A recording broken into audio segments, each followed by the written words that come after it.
Saudações, meu nome é Gabriel Mesquita, sou aluno do curso de AEP da UERJ, do professor Elcio Rocha, e faço o grupo com Marcos Freitas.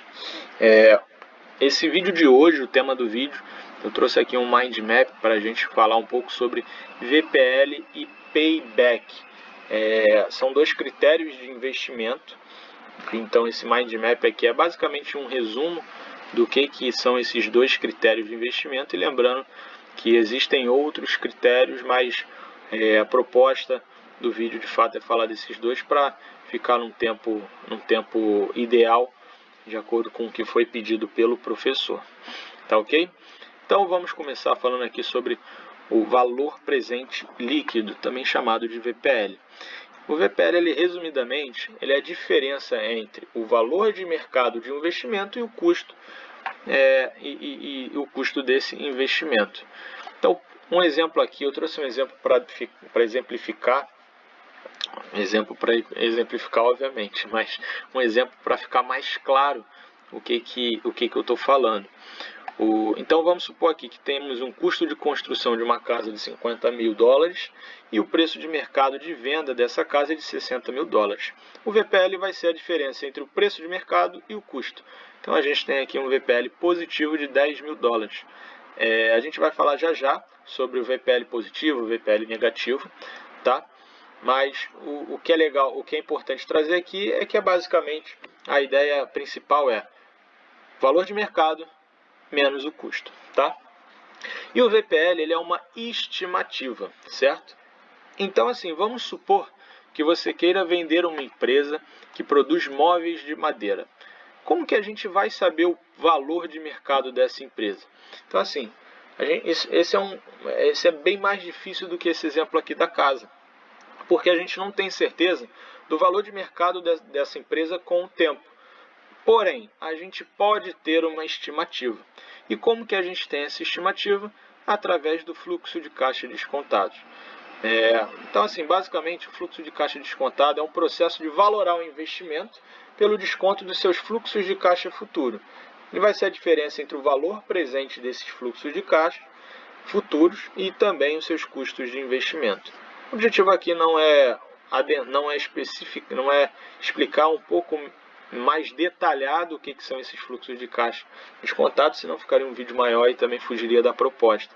Mas aqui entraria também a parte de depreciação dos ativos, dos passivos da empresa, tudo que envolva o fluxo de caixa descontado da empresa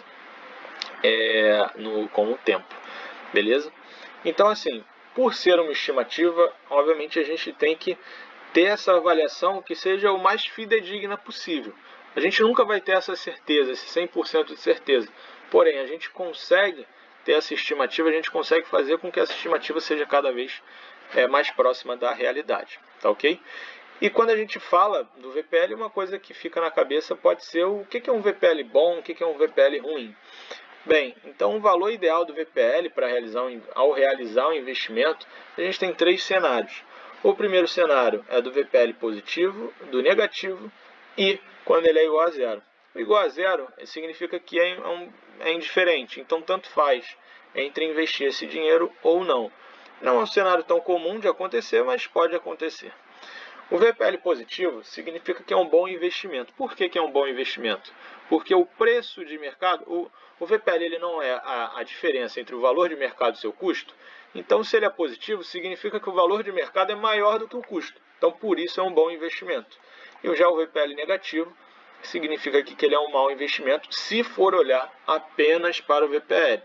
Lembrando, o VPL é um critério de investimento. Não necessariamente ele vai ser o único critério ao ser avaliado numa empresa, num projeto. Então é importante olhar também outros fatores. Então, por exemplo, o custo da empresa inicialmente pode ser maior do que o preço de mercado dela hoje. Porém, será que no futuro ela vai ter esse valor também? Então, assim, são vários critérios que podem ser analisados. Tá ok? Então, mas aqui olhando para o VPL, a gente pode fazer essa análise de positivo, negativo é igual a zero. Tá ok? Bem, o outro critério de investimento que a gente está trazendo aqui é a regra do payback. O payback, o que é o payback? De modo geral, ele é o período necessário para recuperar o investimento inicial. Então, assim, basicamente, ele é um investimento. Basicamente, o investimento ele é aceitável se o período de payback for menor do que um número pré-determinado. Então, por exemplo, vamos supor que eu quero que meu retorno, que eu tenha um retorno com um determinado projeto ou determinada empresa em 5 anos.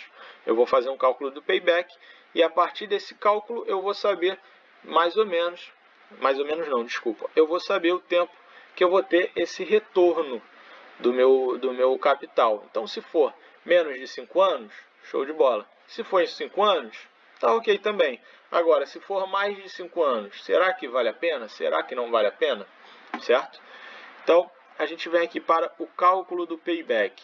O tempo para o payback basicamente igual ao valor do investimento inicial dividido pelo fluxo de caixa durante determinado período. Então, se eu estou analisando 5 anos, se eu estou analisando anualmente, mensalmente, semestralmente, esse período aqui ele vai ser pré-determinado. Um exemplo aqui é, por exemplo, eu vou escolher aqui um período anual, um investimento inicial de 30 mil e um fluxo de caixa durante o ano, ou seja, o fluxo de caixa anual da empresa de 50 mil. O tempo do payback vai ser 30 mil sobre 50 mil. Isso significa que eu vou ter um payback de 0,6 ano, que isso significa um pouco mais de 7 meses. Então, se eu estou considerando um ano e eu vou ter um retorno em 7 meses, significa que é assim um retorno, um período legal para eu ter o meu investimento. Tá ok? Olhando aqui um pouco para a análise dessa regra do payback, a gente pode ver aqui que ele é calculado pela soma dos fluxos de caixas futuros. Ele não existe o desconto. Então, assim, o valor do dinheiro no tempo ele é ignorado. O que isso significa? Isso significa que se eu for analisar que o real de hoje, eu vou estar considerando o valor do real de hoje, sem considerar uma correção, por exemplo, com inflação. Então, isso daí para períodos mais longos, de 5 anos, por exemplo, e com uma taxa de inflação, uma taxa de juros alta, uma taxa de inflação alta, né, um IPCA alto, por exemplo, isso daí pode ter pode interferir na minha análise dessa regra, tá? A regra do payback ela também não considera o risco de um projeto, o risco da empresa, o que é bem importante. E o maior problema do payback é que não há uma base concreta para encontrar o período de corte correto. Ou seja, esse período de corte ele vai ser um período arbitrário, que eu vou definir. Não necessariamente esse período arbitrário ele vai ser vai ser o ideal, né, para fazer essa análise. Porém, o porém é que a gente não tem uma base concreta. Geralmente é mesmo na base do que o investidor ele está pensando de realmente um corte arbitrário. Quais são as vantagens e desvantagens de utilizar o payback em um critério de investimento, como uma análise de investimento? A vantagem é que ele é fácil de compreender, é bem fácil de calcular, de entender o período que eu vou ter esse retorno. Ele é adequado à incerteza dos fluxos de caixa da empresa ou do projeto da empresa, né? E ele tende a considerar para a liquidez como principal fator de decisão do investimento, beleza? Já as desvantagens, ele ignora o valor do dinheiro no tempo, como eu já falei, ele requer um período de corte arbitrário, e ele ignora os fluxos de caixa além do período de corte, que seria o pós-payback. O que significa isso? Ele tem uma tendência contrária a projetos de longo prazo e uma tendência em direção à liquidez. Vamos supor, por exemplo, quando eu coloquei aqui, que pode ser um critério ruim às startups. Por quê? Normalmente, as startups, elas inicialmente elas não são empresas lucrativas. Elas são empresas que estão olhando para o longo prazo. Então, hoje podem não ser lucrativas, mas daqui a 5, 6 anos podem vir a ser muito lucrativas. Tendo em vista aí o Nubank, enfim, diversas outras startups de sucesso que a gente pode listar, que começaram sendo empresas que dão prejuízo, mas que depois conquistaram base de clientes muito forte e uma fatia do mercado muito forte. O iFood, por exemplo, também, e conquistaram uma fatia de mercado muito forte para depois focar nos lucros, para ser um lucro maior. Então, o payback, por exemplo, ele pode ser um critério ruim, considerando esse cenário de startup, beleza?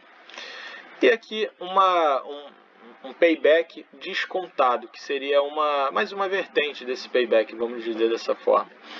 Ele é o tempo necessário para que os fluxos de caixa descontados no investimento sejam iguais ao seu custo inicial. Então, assim, ele segue a mesma lógica dessa regra do payback, mas ele inclui o valor do dinheiro no tempo. Se essa daqui é uma desvantagem de ignorar o valor do dinheiro no tempo, agora a gente fez essa correção, digamos assim. As vantagens é que inclui o valor de dinheiro no tempo, ele é fácil de compreender, não aceita investimentos com VPL negativo e ele tem uma tendência em direção à liquidez. Já as desvantagens é que ele pode rejeitar investimentos com VPL positivo e ele requer também um período de corte arbitrário e ignora fluxo de caixa, além do período de corte, também tem a tendência contrária a projetos de longo prazo. Bem, esse foi o vídeo então desses dois critérios de investimentos que são bastante usados pelas empresas e, enfim, pelos profissionais no mercado, que é o VPL e o payback. Lembrando sempre que existem outros critérios de investimento que devem ser avaliados, devem ser analisados juntamente com o VPL, com o payback. Isso tudo deve ser adequado de acordo com o seu projeto, de acordo com a empresa que você está fazendo essa análise. Tá ok? Muito obrigado e até o próximo vídeo.